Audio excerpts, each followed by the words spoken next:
Sort of like the evidence is everywhere. You just have to look at the world, what's going on, and there's sort of like their behaviour and their culture is just so different to ours, and there's a sort of a challenge all the time, and we can't forget that Sharia law is inseparable from Islam, so they believe that it's God-given law, which I don't believe it's God-given at all. And the sort of way that they mistreat women and see society and non-Muslims and that sort of thing, I don't want to live in that sort of environment. We're supposed to live in a secular country, so why was the government promoting Islam in Australia when it's contrary to who we are as a nation, sort of thing? And we were founded as a Christian nation, sort of thing. And if there's any religion that should be favoured, it should be Christianity. And the Muslims get funding and de-radicalisation programs. $670 million in state-based ones too. Look what happened out at Parramatta with Baha Jabbar, picked up the gun at Parramatta Mosque and went and killed Curtis Cheng. Now, why wasn't that mosque shut down? And we had a rally there in memory of Curtis Cheng, and we had a simple request to the Imam there, will you renounce terrorism and Sharia law? And he didn't come out. So, it's just sort of like they need to say that this is wrong, but it's part of their doctrine. Jihad is part of their doctrine. So how can they say that they're going to go against it? And there's lots of Muslims that even say it's justified, and that's just a sort of part of their belief system. Apparently policemen told him that if he leaves his house or whatever, they'll arrest him. Fueled by Muslim agenda, but couldn't it be argued that other religious groups also have terrorist groups? Christian terrorists, you had the KKK and the War Society, and even very recently there was Rob Lewis Deer who opened fire at a free parent centre in the United under States. some sort of house arrest. But the Bible doesn't ordain violence. In the Greek scriptures, Jesus didn't ordain violence. He didn't go and say, go and kill non-Christians. The Quran does. There's instructions in the Quran. Lots of I think there's still more people that use sort of language that is very sort of violent and incendiary. The Bible doesn't say that. Of course, there's definitely parts in the Hebrew scriptures that are sort of like relating to Mosaic law and knife and eye sort of thing. But there's nothing in the Christian scriptures that says go and hurt your fellow man. And it's riddled throughout the Quran, and that's why it's sort of like it's terrorism in the sense that it's political. It's got a political agenda, and it's not ordained in the Bible. So there might be some Christians out there who call themselves Christians that use violence, but it's not in the Bible. It's not. The Bible doesn't dictate to its followers to use violence against others. It's on the contrary. Would it surprise you to know that according to the Islamophobia Register Australia, there is an estimated 5.4 instances per week of Islamophobia committed against Muslims and Muslims? Well, I think it's bollocks. This whole term Islamophobia, which is a bit like an irrational fear of Islam, it's not irrational. My concern for Islam, just like millions of Australians, is quite rational. Why do we have the Middle Eastern Crime Squad with 170 officers assigned to it? Where's the Anglo Crime Squad? There is a problem, and there's a pattern in the Muslim community in relation to gang activity, terrorism. Like, where are the Christians picking up handguns at a church and going murdering a police worker? It doesn't happen because it's not ordained in Christian scripture. But in the Quran, there is a problem with violence because it's ordained, and they say de-radicalisation programs. Let's open the Quran and have a look at that. The Quran needs to be put on trial for hate speech. That's where they get their inspiration from. They see Muhammad as being a perfect fulfillment of a human being. I think he's the worst example of a human being. Well, there are people actually saying that this rise in violence against Muslims is due to groups like your own having these kind of rallies and inspiring hatred against them. So you're saying that is actually, that Christian white violence that we're talking about? I want evidence. I'll give you my email address, and I'm more than happy if you can show me these attacks. Because I always hear these victim narrative, and somebody pulled my headscarf off. Well, I know other people. My sister was gang raped by 4 Muslims. There's lots of incidents out there that I can document of their antisocial behaviour, intimidating Australians, and down here, going onto the beach, pulling off bikinis and saying you're Aussie slut, cover up, and just the sort of, there's so many incidents that happened in the mall that just before the 11th of December, but also, you know, in front of the Cronulla Hotel, you know, and there were incidents all over the place, you know, we're going to let off explosives through here, and, you know, it wasn't a bunch of local sort of Cronulla people going into Lakemba going, let's go and punch on. It was the other way around. And people on the 11th of December 2005 just had enough, and there was an explosion of violence, there's no doubt.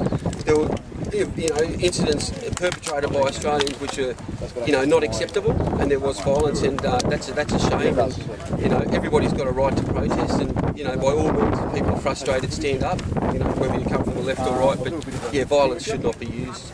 Well, I actually got that 5.4 incidents per week statistic from an interview you did with Triple J Hack, and they and also the Islamophobia Registry Australia website. But apart from that, couldn't you say that these instances of violence are more of the exception? Where are they? I really want to know. I really want Islamophobia register. What bollocks? You know, what does that mean? You know, if they don't like it here and they're saying that Australia's a racist country, why do they come here? Their culture's inferior. To come to our country and take advantage of our tolerance, imagine you going to a Muslim country and saying, I don't want to live like a Muslim, I demand this and I demand that, and I can do as I please. They'd be off with your head. What does it mean to, when you're saying you don't want to live as a Muslim, what does it mean to live as an Aussie? Well, to be a free man, and especially today, you know, freedom of speech and freedom of assembly is one of our fundamental freedoms, and it's been infringed upon. I can still talk to you guys, but I had to cancel the event, which is unfortunate because, you know, I believe that the patriotic Australians that are standing up now represent millions of Australians, and we're angry. We're not angry in the way of using violence, but we're upset that, you know, the government is not listening to us, and we don't want this multiculturalism. We never asked for multiculturalism. No, not all culture is equal. You know, we've got a good, tolerant culture, and I hear always from the left and Muslims saying how racist we are as a nation. Well, why do you come here? If it's such a terrible country, why do all the Muslims want to come here? And, you know, it's just a sort of, they need to get a new platform. And, you know, we can't disregard all the sort of antisocial behaviour, the over-representation and criminal behaviour, and welfare abuse. It's well documented, I can supply all that. But this Islamophobia register is just bollocks, and it's probably funded by the government. And same with Sutherland Shire Council taking me to court over claims of racial vilification. They're using ratepayers and taxpayers' money to shut down an Australian because they said certain things that happened 10 years ago leading up to the Cronulla riots were related to a particular people. And that's just, you know, I can prove that. There's plenty of documentation, but yeah, it's sort of amazing that it's come to this, and it's going to cost me a lot of money. And I think it's really unfair that I don't have the resources as they do, and it's going to cost me a lot more than they do. But nevertheless, I'm still going to continue on with this crusade for free speech here. So the Supreme Court has obviously ruled against this. Well, this is a BBQ today, but they ruled against your rally. Yes. And the reason they said they did that was because they were concerned that it would incite violence in the public. And you were saying that that was Sharia law because of the censorship. Absolutely. Isn't that actually just the law of Australia about the Racial Hatred and Vilification Act? Islam's not a race to begin with, and the Racial Vilification Act of 1975 is garbage. The Human Rights Commission should be defunded, and those useless commissars should go and get a real job, because they don't represent human rights at all. There's nothing to do with human rights. If they represented human rights, they wouldn't be coming down on an Australian like me who's willing to exercise his free speech. So yeah, I just find that it's the current climate and what's been happening that it's all going one way, you know, that if you critique Islam, they can say whatever they want. Hezbollah Tahrir can get out there like they did in January and say Australia's a racist, disgusting country and we want to overthrow democracy and we hate freedom, but they're having a rally like dickheads. They're dickheads at Hezbollah Tahrir. Like, can't they see the contradiction that they're saying, oh, we want to shut down freedom, but they're having a rally? That's freedom. That's what it's all about. That's political freedom. You know, it just shows a sore sign of inbredness. But the thing is with Hezbollah Tahrir that they can get up there, and one speaker got up there and called for the killing of Jews. You know, that's the group that in Russia that went into Beslan and inspired those Chechens to murder, to cut the throats of 346 children. That's Hezbollah Tahrir. And they're operating in Australia. Have they been shut down? But I, as an Australian, because I love my country and I believe that multiculturalism will be shut down, and the politicians that have put us, they should be arrested. They're the real criminals. they're the real criminals in the Labor and Liberal parties that support this cultural genocide and give preference to these sort of, this sort of, and it's an industry. It's just an industry, of saying that these other cultures are equal to our culture. It's not. Our culture's a fair culture based on Western civilization. But what civilization has given women equal rights? Islam doesn't give women equal rights. Doesn't give non-Muslims equal rights. We give everyone. They get more rights than what we do. Well, I mean, the reason that they're so highly protected by acts like the Racial Discrimination Act is because Muslims are a minority in Australia, and the Racial Discrimination Act protects them from people going into a public place and talking in a way that would offend, insult, intimidate or humiliate them. Is that not what you're doing here today? No, not at all. So what does that mean? Just because they're a minority, so they have the right to offend, they have the right to sort of, push their terrorist agenda to go around and be like men monarchs or but that's do they have the right to go and do that? So where's the intimidation? No, but where's the intimidation? Where's the intimidation? I want to see these reports. Where are the Aussie gangs going into Western Sydney bashing Muslims? I mean, there are reports. I know there's always reports. What's the 5.4? Are including physical violence as well as people no, it's not. Where are the court cases? Where are the court cases? And a lot of these, cases that are brought before the Racial Human Rights Commission are just frivolous. Sergio was taken to the Human Rights Commission over his burqa mural. A Turkish lesbian took him to court and said, "I'm offended. It's racist." Like, is that really sort of like, how can she say that a mural on the side of a building standing up for women's rights is racist? And this is the sort of bullshit climate that we live in today, that Muslims have the right to take somebody like Sergio to court and me to court over things that we say. But was that guy prosecuted for calling for the killing of Jews? He wasn't. Well, They took him to the tribunal and he wasn't prosecuted. I don't think anyone's arguing that was the right thing to say either. But can't you see the double standards? Because where are these Australians calling for inciting violence? Let's put that aside. We're just speaking the truth. We're saying there's a problem with Islam. There is a problem. You've got to acknowledge, since 9/11 there's been 27,000 terrorist attacks, and the biggest victims of Islam are Muslims themselves, because of sectarian violence that has been happening ever since the Advent. And all those lands used to be Christian and Jewish lands, and they all got sort of pushed out. Submission.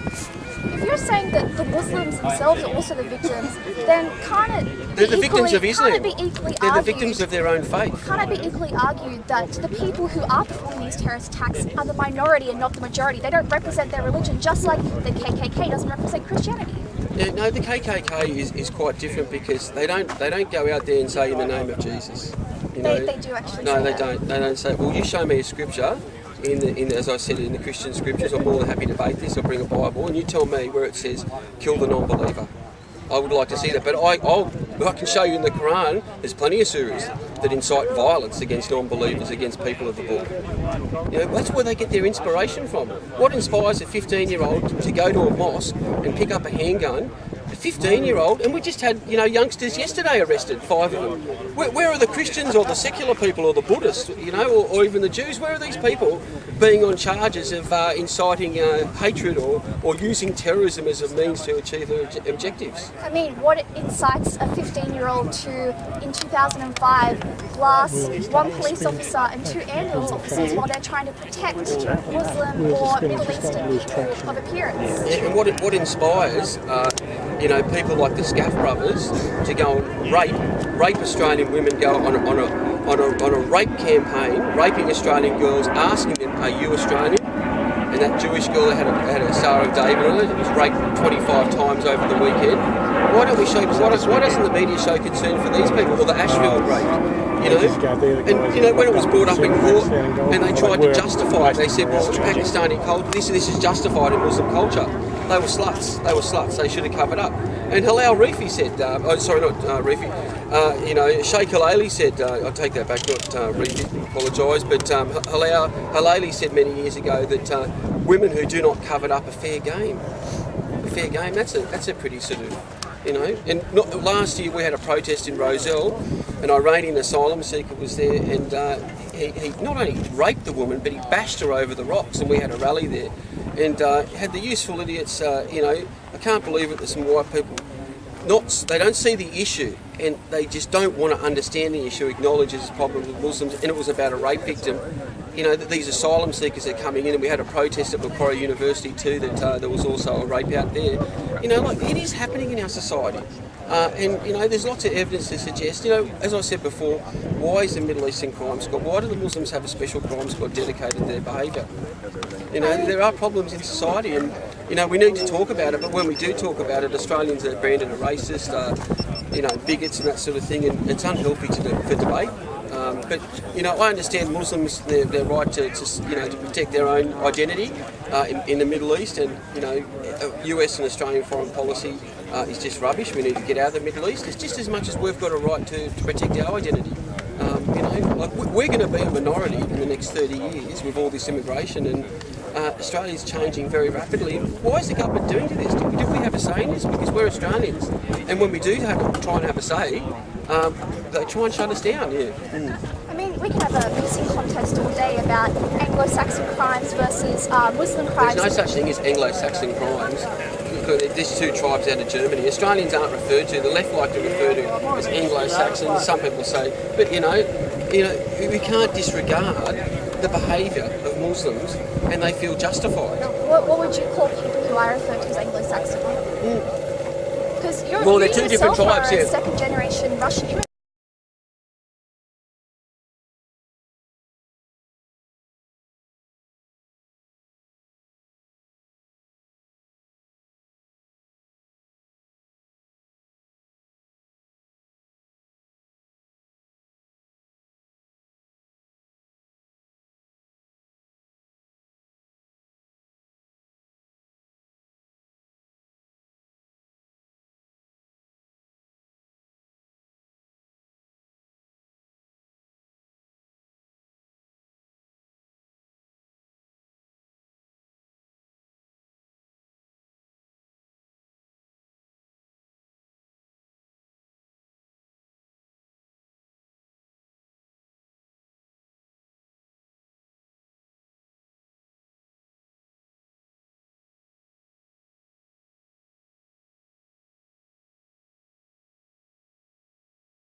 Labor and Greens saying, why don't we all go and learn about Muslim culture? Why are they so?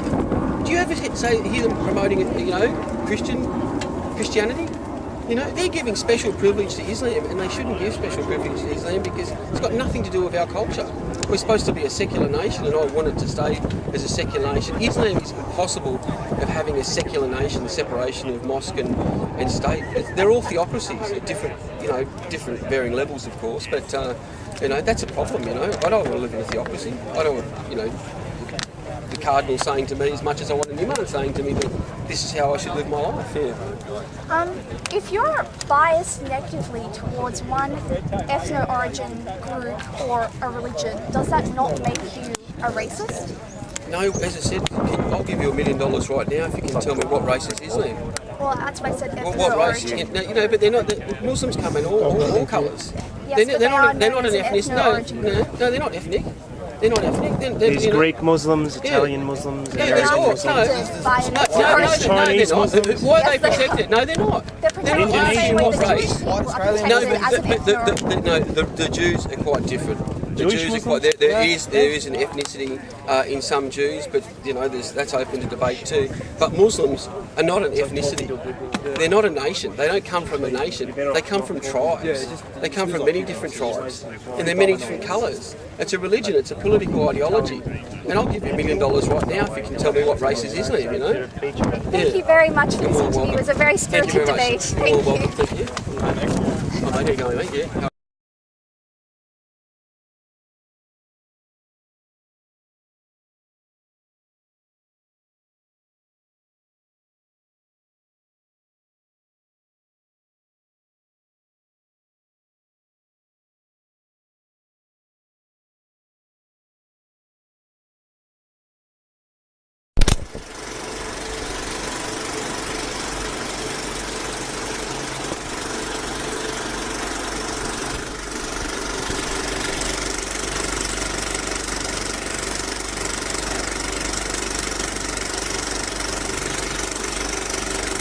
Tune in tomorrow.